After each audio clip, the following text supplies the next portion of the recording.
When you start from the bottom, when you come from a place where nothing was handed to you, it's easy to feel like your story doesn't matter. It's easy to look at other people who had advantages, who had opportunities, who had people pushing them forward and think, oh man, maybe I can't do what they did because I don't have what they had. But let me tell you something. The story you're living through right now, the pain you've been through, the challenges you had to endure, the nights you cried, the mornings you woke up wondering how you were gonna make it. That story is the very thing that's gonna give you strength when life tests you. Too many people try to hide their past, act like they've never been through anything. But the truth is, your scars are not a weakness. They're proof that you survived. And if you survived that, what else can you survive? See, the problem is we've been taught to be ashamed of our beginning. We've been told that success only belongs to the people who came from wealth, the people who had good schools, the people who had a mom and dad pushing them every step of the way. But that's not true. Success doesn't belong to privilege. Success belongs to persistence. Success belongs to those who refuse to give up. When you own your story, when you stop hiding from it and start embracing it, you realize that every painful moment prepared you for the fight you're in today. You can't be embarrassed of where you come from, because where you come from is the foundation of who you're becoming. Think about it. The people who inspire us the most are not the ones who on everything easy. They're the ones who came from broken homes, who slept on floors, who ate one meal a day, who worked 2 jobs just to survive. They're the ones who turned tragedy into testimony, the ones who said, I refuse to let my past dictate my future. That's what makes their success powerful.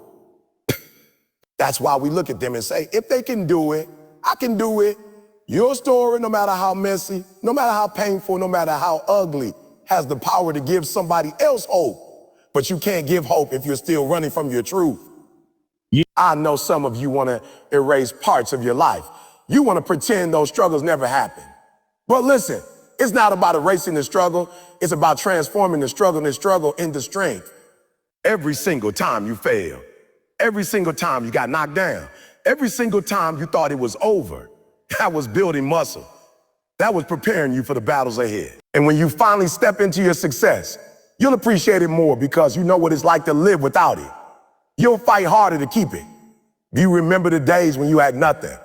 You'll inspire more people because they'll see themselves in your journey.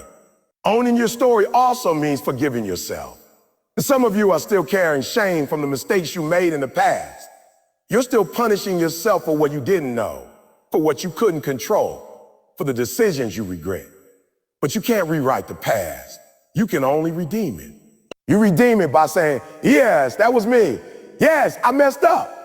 Yes, I struggled. But that's not the end of my story. That's the beginning of my comeback. Stop letting your past be an anchor. Start letting it be a lesson. Every misstep, every setback, every moment you thought was wasted, it's not wasted if you use it as wisdom.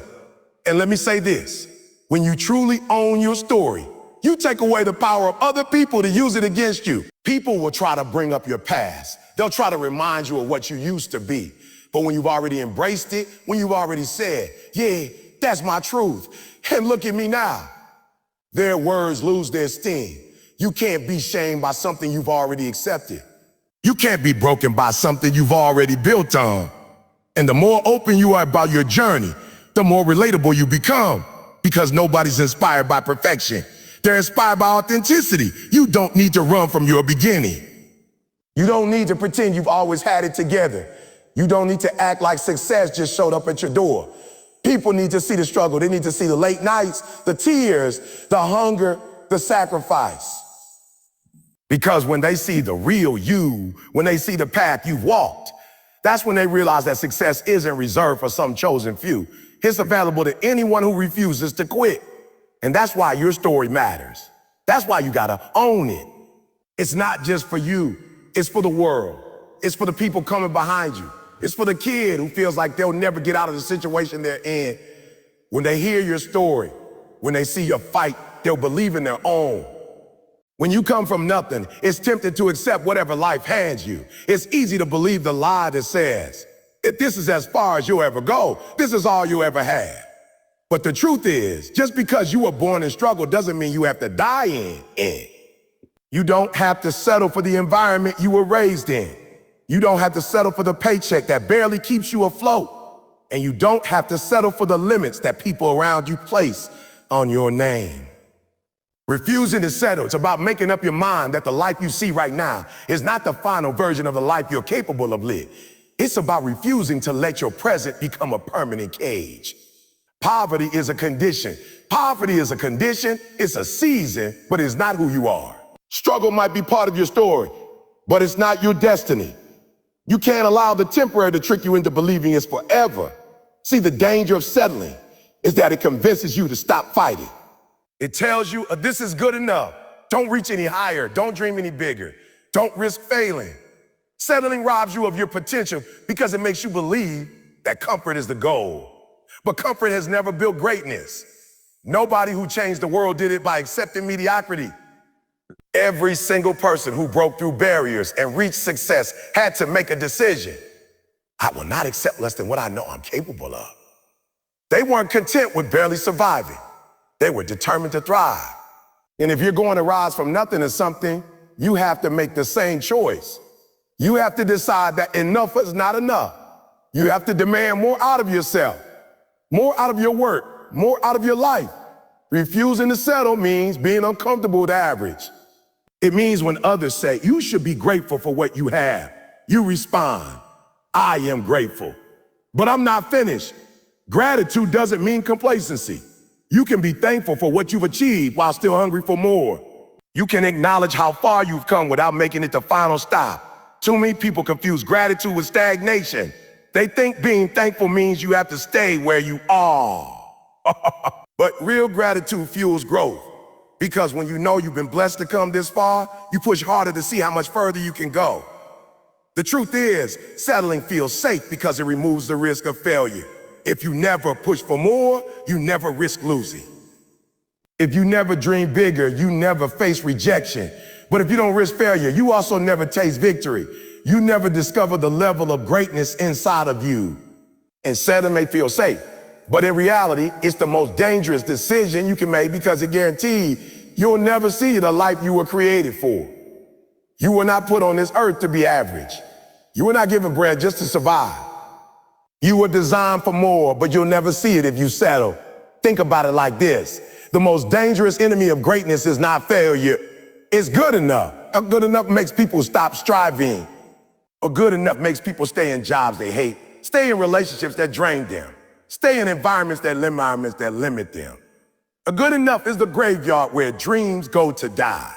And if you've ever been hungry, if you've ever been broke, if you've ever cried yourself to sleep wondering when things would change, you know that a good enough will never satisfy the hunger in your soul. You didn't come this far just to say, I made it out and now I'm done.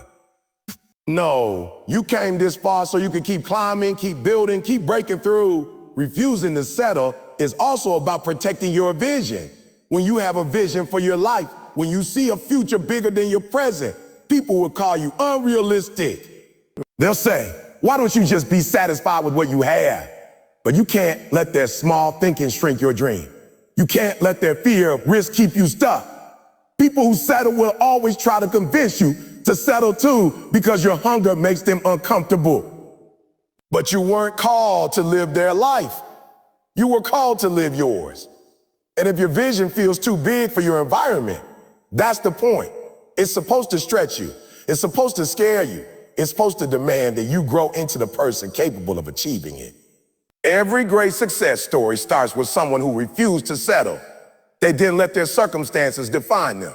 They didn't let their beginnings put a ceiling on their potential. They didn't let failure convince them to stop. They looked at their situation and said, this is temporary. This is not all there is. I was made for more. And that mindset, the refusal to settle, is what separates those who rise from nothing to something from those who stay stuck where they started. It's not talent. It's not talent. It's not luck. It's not even opportunity. It's hunger. It's refusal. It's grit. When you come from nothing, the one thing you can't afford to lose is your hunger. Hunger is the fire that keeps you alive when the odds are against you. Hunger is what gets you up in the morning when you don't feel like moving. Hunger is what pushes you to keep going when you're tired, broke, and overlooked. You can't be casual when you got nothing to fall back on. You can't take days off when you're fighting for your life. From nothing to something requires a relentless grind, a mindset that says, I will not stop until I get what I came for. That's why hunger separates the ones who make it from the ones who quit. Talent can only take you so far. Connections can only open a few doors. But hunger, that obsession, that fire in your gut, that's what carries you through when everything else fails. People love the idea of success, but not everyone loves the process of earning it. The grind is not glamorous. It's waking up before the sun rises. It's staying up late when everyone else is asleep. It's sacrificing comfort today for the dream of tomorrow. It's missing out on parties, on weekends, on entertainment, because you know that every hour matters. That hunger doesn't let you rest. It doesn't let you sit back and be satisfied. It whispers to you in the middle of the night, you're not done yet. It reminds you when you're tempted to quit, and this is bigger than you. It forces you to keep going even when your body is screaming to stop. Stop. That's why so many people never make it. They want success, but they don't want the grind that comes with it. When you're hungry, failure doesn't break you, it fuels you. When you're hungry, rejection doesn't discourage you, it motivates you. When you're hungry, you don't need applause. You don't need validation. You don't need anyone else to believe in you. Your hunger becomes your belief. Your hunger becomes your discipline. Your hunger becomes your drive. Every no becomes fuel. Every setback becomes a reason to push harder. Every obstacle becomes proof that you're on the right path. Because if it was easy, everyone would do it. Hunger makes you dangerous because it means you won't stop. You won't quit. You won't back down. And here's the truth. Hunger has to be stronger than your excuses. You can't say you want to change your life but still cling to laziness, fear, and doubt. Hunger doesn't allow excuses. You can't say, I didn't have the time. You can't say, I didn't have the resources. Hunger finds a way. You can't say, it's too hard. Hunger doesn't care how hard it is. When you're truly hungry, there is no option but forward. You don't let circumstances define you. You define yourself in spite of circumstances. That's the difference between people who talk about success and people who live it. Think about the lion. The lion is not the fastest animal, not the biggest, not even the strongest, but it's called the king of the jungle because of his hunger. When a lion is hungry, it hunts. It doesn't matter if it's chasing something faster, something bigger, something stronger. Hunger gives it courage. Hunger gives it focus. Hunger makes it unstoppable. That's the kind of hunger you need if you're going to go from nothing to something. You can't afford to play timid. You can't afford to wait until you will feel like it. You've got to attack every day like a lion on the hunt. But let me make this clear. Hunger is not just about energy. It's about direction. A lot of people are busy, but they're not productive. They confuse motion with progress. They're grinding, but they're grinding the wrong things. Hunger needs focus. You gotta point your hunger toward your vision, toward your goals. You can't waste your energy chasing things that don't matter because then you'll be exhausted but empty. True hunger is discipline. It knows where to aim. It knows what to ignore. It knows how to channel that fire into results. And hunger doesn't disappear once you taste success. That's the trap too many people fall into. They grind hard to get out of nothing, but once they get something, they get comfortable. Comfort kills hunger. Comfort makes you forget the pain that pushed you to fight. Comfort makes you lose the urgency that got you here. That's why so many people ride, only to fall back down. They let comfort rob them of hunger. You gotta protect it. You got to remind yourself of where you came from. You gotta stay desperate, stay focused, stay driven. When you look at people who build greatness, you'll notice they never did it all at once. They didn't wake up one morning with a mansion, a thriving business, or an unstoppable career. They didn't skip steps. They built it piece by piece, day by day, moment by moment. Too many people want the reward without the process. They want the finished product without the discipline of building it brick by brick. But that's not how real success works. If you want to go from nothing to something, you've got to fall in love with the slow, consistent process of construction. You don't have to build everything today, but you do have to build something. One brick, placed with care, placed with focus, placed with purpose, and then another, and another until one day, without even realizing it, you built something strong enough to last a lifetime. The problem most people face is they get overwhelmed by the size of their dream. They look at the big picture, owning a house, starting a business, getting a degree, changing their life. And they get paralyzed. They think it's too big, too far, too impossible. And because they can't see the whole staircase, they refuse to take the first step. But success doesn't demand you build the entire structure in one day. It only asks that you lay the brick in front of you. That's it. Stop stressing about how tall the building will be and start focusing on the one action you can take today. That's how greatness is built, not in leaps, but in steps. Brick by brick also means you have to be intentional about quality. If you rush, if you cut corners, if you throw bricks around carelessly, you'll end up with something weak, something unstable, something that crumbles under pressure. But if you take the time to lay each brick as best as you can, even if it takes longer, even if nobody notices, you'll create something that can stand the test of time. It's not just about doing it, it's about doing it well. Too many people are in a rush to arrive. But the truth is, when you rush the process, you cheat yourself out of the foundation you'll need later. Excellence is not built in a day, it's built in the details, in the consistency of doing small things right again and again. And let's be real, the process is not glamorous. Nobody's clapping for you while you're laying bricks in silence. Nobody's cheering for you when you're grinding day after day without results. That's why most people quit. They get tired of waiting, tired of working without recognition. But brick by brick requires patience. It requires you to believe in what you're building even when nobody else sees it.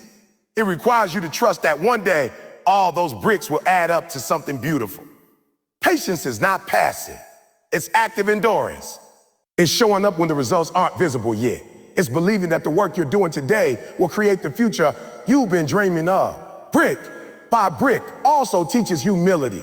You don't get to build something meaningful overnight. You've got to be willing to start small, to take baby steps, to do the unglamorous work. Humility is saying, I don't have it all yet, but I'm willing to put in the time. It's understanding that every great empire began with a single brick, and yours will too. Stop despising small beginnings. Stop being frustrated because you're not at the finish line yet.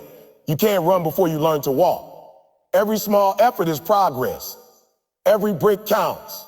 And if you keep stacking them, you will get there. Another lesson in building brick by brick is resilience.